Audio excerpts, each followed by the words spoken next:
Así, ajá. Bien, buenas tardes a todos.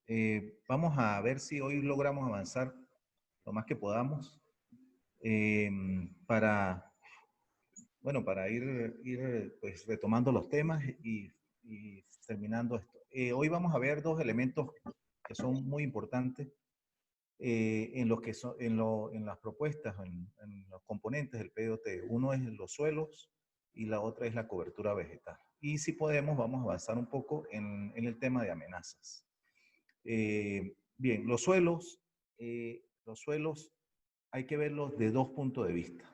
¿Sí? O sea, para el análisis, los suelos, para el análisis del PDOT, los suelos tienen dos elementos, ¿cómo decir?, fundamentales como en lo que es el análisis de las capacidades que tienen vamos a decir, el desarrollo de las actividades tanto urbanas como, vamos a decir, agrícolas o rurales. De hecho, es necesario elaborar dentro de eso un mapa del cantón que involucre el espacio rural, o sea, el uso rural y el uso urbano, ¿sí? Esos dos usos, de alguna u otra manera, pues siempre tienden a generar conflictos. Sin embargo, justamente el PDOT es para establecer áreas vamos a decir, de amortiguamiento que permitan ir progresivamente de las zonas rurales hacia las zonas urbanas sin que exista conflictividad. Ahorita van a ver dónde están los conflictos y cuáles son los elementos que tenemos que analizar específicamente en esos dos grandes elementos o variables, como es el suelo rural, ¿sí?, y el suelo urbano. Bien, en el suelo rural, específicamente, la mayoría de los mapas a nivel cantonal y de todo el Ecuador están en la red, ¿sí? Están subidos en el Sistema Nacional de Información, en el MAC, o sea, en el Ministerio de Agricultura y Ganadería, y también en el IGM. Por lo tanto, esa información tiene que ser obligatoriamente bajada de allí, porque al igual que los mapas anteriores, el geológico, el geomorfológico, que no es el objetivo de un PDOT, sino que son variables que se utilizan para llegar a conclusiones dentro de la planificación y ordenamiento del territorial. Pues bien, esta información ya existe en los shapefile, existen en la base de datos del Sistema Nacional de Información. Bien, el suelo visto desde el punto de vista agrológico es fundamental para la interpretación de las capacidades agrícolas y las áreas potencialmente agrícolas que existen en un cantón. Ese elemento es fundamental porque eventualmente pues, las actividades antropogénicas y pues la gente tiene que vivir de algo y vive pues de la siembra y también de pues lo que es la ganadería en general, ¿no? Entonces, lo que uno encuentra en los mapas de suelos que baja de uno de la internet, de las instituciones acá del Ecuador, están relacionados especialmente con dos elementos. Uno, los tipos de suelo, ¿sí? Los tipos de suelo se refiere a la aplicación de una metodología que se llama la séptima aproximación. Esa metodología es una metodología americana, ¿sí? Y eventualmente dividen a los suelos en diferentes tipos y subtipos. Por ejemplo, en el ejemplo que ustedes están viendo en la pantalla, ahí tienen los suelos, por ejemplo, para el cantón Nangarixa, esencialmente son de tipo insectisoles e intisoles, ¿sí? Pero también existen esos suelos, estos dos que le acabo de nombrar, son suelos de escaso desarrollo o evolución edafológica. Esa escasa desarrollo y evolución edafológica implica alta capacidad agrícola. O sea, mientras más evolucionado esté el suelo, si es más evolucionado edafológicamente, es menos agrícola. Mientras más evolucionado es edafológicamente, es menos agrícola. Mientras menos evolucionado es el suelo, según la séptima aproximación, es más agrícola, se tiene mayor potencial. ¿Qué es lo que sucede, por ejemplo, específicamente en el cantón Nangarixa, que es el que estamos trabajando ahorita? Pues resulta que existen suelos, ¿sí?, que son muy escasos, un muy bajo porcentaje de ellos, no llega ni al 20% de los suelos que son de tipo entisol e insectisol. Esos suelos están justamente están muy cercanos a las zonas de la red fluvial. Son estos colores verdecitos que ustedes están viendo acá. ¿Sí? Entonces, ¿qué sucede? Esos suelos son suelos que potencialmente tienen cierta capacidad agrícola, ¿sí? Capacidad para producción tanto agropecuaria, o sea, agrícola y pecuaria. Sin embargo, son muy escasos. La mayoría del mayor porcentaje, el 80% de los suelos que existen acá, son suelos de naturaleza ultisol e insectisol, ultisoles y oxisoles. Por tal motivo son suelos evolucionados. Al ser suelo evolucionado, la capacidad agrológica es baja. ¿Qué es lo que sucede en este cantón, igual que en el de Paquicha y también en Morona Santiago? Que existe una alta cantidad de materia orgánica que está en el suelo. Eso es lo que llaman el mantillo orgánico. La gente, el normal, cree que teniendo esa cantidad de materia orgánica, esos suelos son productivos. Y tienen razón hasta cierto punto. Esos tipos de suelo, al ser utilizados para las siembras, pues te duran 1 o 2, quizás hasta 3 siembras, pero ya la cuarta siembra ya no tiene resultados positivos y comienza a mermar la producción o la productividad. Entonces, ¿qué sucede? Que esos suelos, al tener esa situación, entonces, ¿qué hace la población? Comienza a tumbar más árboles y a talar, a buscar nuevas fronteras agrícolas, porque es la única forma de poder sembrar y tener productividad. Y dejan los otros suelos que acaban de, o sea, que ya ya están, vamos a decir, no tienen la capacidad de regeneración, lo dejan abandonado. Y entonces, ese es uno de los problemas fundamentales que existen en el avance de la frontera agrícola. Eso está estrechamente vinculado a la capacidad agrológica de los suelos. Bien, ¿qué sucede en este cantón? Pues bueno, en este cantón la cobertura, que lo vamos a ver más adelante, es del 72%, la cobertura vegetal. Y al tener escasa cantidad de suelos de potencial agrícola, pues entonces la gente comienza a buscar suelos hacia la zona de bosque porque hay más materia orgánica. Pero esos suelos, repito, tienen la esperanza de vida de ellos es muy baja desde el punto de vista de la productividad. Entonces, eso es un elemento muy importante que hay que tomar en cuenta en los PDOT. Bien, ¿qué sucede a nivel local? Cuando uno baja la escala e intenta hacer un trabajo de tipo agrológico un poco más preciso, sobre todo cuando va a trabajar a nivel de PUC, pues no vas a encontrar trabajos, por ejemplo, a escala 1.5000 o a escala 1.000. No lo vas a encontrar de suelos. Desde el punto de vista agrológico no se encuentra. Por lo tanto, eso genera un problema de que no existen mapas de ese tipo y por lo tanto tomar la decisión de qué tipo de producto agrícola puede ser, vamos a decir, puede ser sembrado en X o Y terreno, pues eso pues lamentablemente en este cantón no existe y creo, y en el resto de los cantones, pues tampoco. ¿Por qué? Porque los trabajos de capacidad agrológica de los suelos son caros. Sin embargo, eso es un elemento que tiene que el MAC y otras instituciones, sobre todo en aquellos cantones que tienen, vamos a decir, vocación agrícola, pues deberían de tener trabajo de esa naturaleza y hacer un monitoreo constante sobre la capacidad agrológica de los suelos. Entonces, repito, los suelos insectisoles e intisoles son suelos de bajo desarrollo, de muy poco desarrollo edafológico, pero de alta productividad.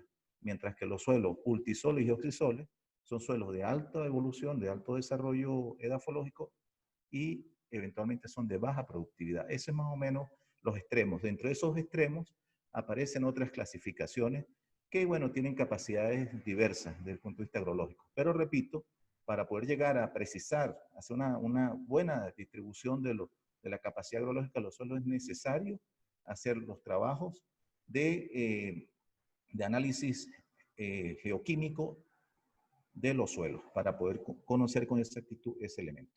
Bien, ese sería un primer elemento, ¿sí? Aquí ustedes tienen otro mapa donde justamente hay una distribución a grandes rasgos a nivel cantonal, que la pueden bajar perfectamente también del MAGAC, del Sistema Nacional de Información, donde se distribuyen, por ejemplo, para el área de Nangarixa, pues varios suelos con vocación, entre comillas, vocación o capacidad de uso del suelo. Esa, si ustedes se dan cuenta en la leyenda, pues pueden ver que en el cantón Nangariza, por ejemplo, las capacidades de uso del suelo van desde el tipo o la clase 4 hasta la clase 8. ¿Sí? Las primeras 3 clases no existen, ¿ya? Entonces, ¿qué sucede? Que la capacidad agrológica de los suelos, si el suelo es de clase 1, tiene la mejor capacidad agrológica, y si el suelo es de clase 8, tiene la menor capacidad agrológica. Por lo tanto, el cantón Nangariza, las 3 primeras clases no la tiene. Ya de ahí ustedes se dan cuenta el problema que existe para la distribución de las áreas, vamos a decir, efectivas, de buena calidad para la siembra y para el tipo de siembra que se adapte a esas condiciones climáticas que existen allí. Entonces, ese tema es un poquito complicado. Nosotros en los PDOT lo único que podemos hacer es basarnos en la información que existe en la red y a la escala que está. Y lo que hacemos es sugerir que se hagan los trabajos respectivos desde el punto de vista agrológico para poder establecer una zonificación agrícola y de esa manera mejorar la productividad a nivel de las áreas, especialmente cercanas a las áreas urbanas o en las áreas rurales para la subsistencia y también para generar un valor agregado en la comercialización. ¿Ya? Entonces, tenemos el mapa anterior, que sería la clasificación de los suelos desde el punto de vista genérico, es una clasificación mundial, que es la clasificación de la séptima aproximación. Y aquí tenemos en el segundo mapa un mapa de capacidad agrológica de los suelos, general, por supuesto también. Esta información está en la base de datos nacional de acá del Ecuador, y ustedes en base a eso pueden perfectamente establecer en grandes rasgos cuáles serían las capacidades agrológicas y por distribuir algunos usos que ustedes puedan darle en función de esas capacidades agrológicas. Repito, por ejemplo, los usos desde el 6, clase 6, 7 y 8, estarían destinados esencialmente a protección, porque son suelos que no son buenos para la producción. O sea, son muy deficientes. La clase 4 y 5 son suelos que la capacidad agrícola es baja, pero con introduciendo ciertos elementos químicos, o sea, NPK o cualquier otro método de mejoramiento del suelo desde el punto de vista de la materia orgánica, pudiese perfectamente tener unas capacidades importantes. Además, también hay ciertos cultivos que permiten también adaptarse a esos tipos de suelos. Y los suelos 1, 2 y 3 son los mejores suelos donde la producción es mayor y la cantidad de insumos para el mejoramiento agrológico es relativamente bajo, ¿sí? No es tan alto. Entonces, bajo ese esquema, ustedes ya pueden perfectamente clasificar de manera muy rápida su cantón y ver las capacidades agrológicas y si el cantón es un prospecto para la producción agrícola o no lo es. ¿Ya? Eso es desde el punto de vista agrológico, ¿sí? Hasta ahí podemos llegar. Más allá, ya serían proyectos especiales que tienen otros costos y que eventualmente tienen que ser solicitados por el GAT municipal respectivo, ¿ya? Para que se hagan los trabajos pertinentes a ese tipo de... Bien, desde el punto de vista, cuando trabajamos a nivel ya más local, que era lo que le estaba comentando hace rato, es necesario tener información un poco más precisa. Ahí es donde adolece un poco el sistema de información que existe, ¿no? ¿Por qué? Por lo que le decía anteriormente, cuando nosotros llegamos a nivel de PUC y queremos determinar un elemento importante, que es la capacidad agrológica de los suelos, que debería o que es, de hecho, una limitante importante para disminuir vamos a decir, el avance de la poligonal o la línea limítrofe de las ciudades. O sea, repito, la poligonal urbana estaría limitada por varios elementos. Ya vimos las pendientes mayores del 30%, eso es una limitante, ¿sí? Otra limitante sería la cercanía dentro de las márgenes de los ríos o de las quebradas, entre márgenes de 10 y 30 metros de retiro, eso sería otra limitante. Otra limitante tiene que ver con las amenazas que existen en esa localidad. Y otra limitante es la capacidad agrológica de los suelos. En muchas ciudades de acá del Ecuador, lamentablemente por el crecimiento que han tenido urbano, demográfico, pues muchos de esos suelos ya han pasado a ser de agrícolas que fueron anteriormente a ser urbanos. Y ustedes, uno como, o sea, todos como planificadores tienen que tomar en consideración que es necesario generar espacios, ¿sí? Suelos que tienen buena capacidad agrológica que sirvan como zonas de amortiguamiento agrícola. ¿Ya? Esa estrella que ustedes están viendo allí, pues es la zona de Balsas, Bella María, y allí ustedes pueden ver en esa estrella aproximadamente ese sería el lugar donde nosotros encontramos, según información de trabajo, de grado que vimos y tal, capacidades buenas de suelo. ¿Ya? Esas capacidades que son de buena capacidad agrológica, pues están relacionadas justamente con suelos que son esencialmente de naturaleza fluvial o aluvial. Eso, por supuesto, se lo indicaría a ustedes, pues el técnico, el especialista en ese tema, pues sí, el que esté siendo el componente biofísico. Entonces, repito, es muy importante conocer a nivel de emplazamiento urbano las áreas con buena capacidad agrológica de los suelos. A nivel del PDOT, a nivel cantonal, pues con las clasificaciones genéricas que le acabo de mencionar, que sería la capacidad agrológica, y la séptima aproximación, que son los tipos de suelo, ustedes ya pueden tener cierta distribución a nivel del cantón de la potencialidad de los suelos, ¿ya? Los suelos que no son buenos y que están en zonas planas y tal, pero tienen baja capacidad agrológica, pudiesen ser o son, de hecho, potenciales para el crecimiento urbano, ¿sí? Igualmente, hay suelos que, por ejemplo, son de mala calidad agrológica, son suelos de tipo 7, tipo 6, 7 y 8, de capacidad, eso pueden ser coberturas vegetales, o sea, mantenerse o en otros tipos de uso, ¿ya? Porque las pendientes, por ejemplo, no permiten el desarrollo urbano. Sí, pero lo ideal sería encontrar suelos de baja capacidad hidrológica en territorios planos con buena geomecánica del suelo para que exista un crecimiento urbano sostenible, ¿sí? Y recordar mucho eso, generar espacios de amortiguamiento agrícola, porque de allí es donde viene justamente la sostenibilidad de la alimentación de la población que está cercana a los municipios. Ministerio de Agricultura y Ganadería. ¿Hay alguna pregunta? No. Bien. Otro elemento que es supremamente importante, y aquí sí hay una tarea pendiente acá en Ecuador, es la capacidad portante de los suelos, ¿sí? La capacidad portante de los suelos es otra visión que se tiene del suelo como recurso. Y esa visión que se tiene del suelo como recurso está relacionada con la capacidad que tienen los suelos para poder sostener, ¿sí?, estructuras o infraestructuras, llámese viviendas, edificaciones, etc. Entonces, en zonas urbanas, no solamente hay que decir que las pendientes son menores a 30%, que están retirados de las zonas de inundación, de movimientos en masa, sino que también tenemos que ver la calidad, ¿sí?, la calidad geomecánica del suelo.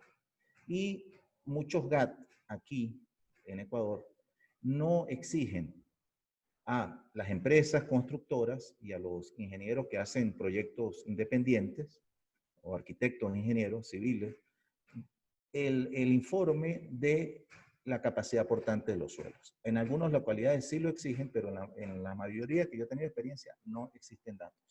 Por tal motivo, como no existe esa información, cuando el planificador, o sea, ustedes, están haciendo un proyecto de esa naturaleza o dirigiendo un proyecto de esa naturaleza, se encuentran con el problema de que no existen registros de las condiciones geomecánicas del suelo. Por lo tanto, eso limita mucho, sobre todo, el tema del catastro, que hace rato estaba una de las compañeras presentando información. Y ustedes van a ver dónde lo limita. Porque una cosa es decir que un área es urbana y la otra es decir, ajá, es urbana, pero ¿cuál es la capacidad que tiene ese suelo para albergar viviendas? ¿Sí? ¿Cuántas personas pueden vivir allí? ¿Cuál es la capacidad que tiene ese suelo para poder soportar estructuras?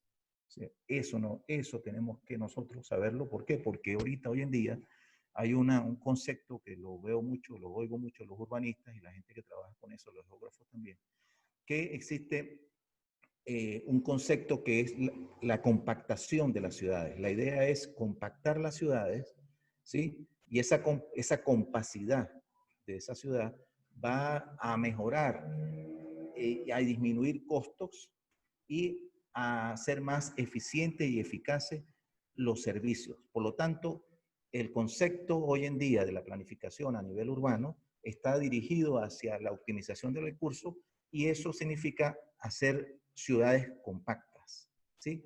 Que todos los servicios estén cercanos a ellos y no extenderlo mucho horizontalmente. Como eso es así, nosotros necesitamos obligatoriamente, para poder cumplir con ese requisito, saber la capacidad portante de los suelos. No sé si se están dando cuenta de la importancia que tiene eso. Es extremadamente importante saber por qué. Porque todos estos trabajos que se están haciendo, este posgrado que ustedes están haciendo, está dirigido esencialmente, el centro es el hombre, o sea, el ser humano. Sí, es el centro. Entonces, ¿dónde vive esencialmente el ser humano? En ciudades. Entonces, como viven en ciudades, esa ciudad tiene que ser lo más segura posible y económica en la medida de lo posible. Entonces, bien, esa capacidad portante se obtiene a partir de varios procedimientos. Uno de los procedimientos es la observación directa en campo a través del análisis que se hace de los depósitos recientes, cuaternarios, de los sedimentos, de las terrazas que existen, etc., así como lo están viendo ustedes acá. Si uno hace las observaciones, un momentico,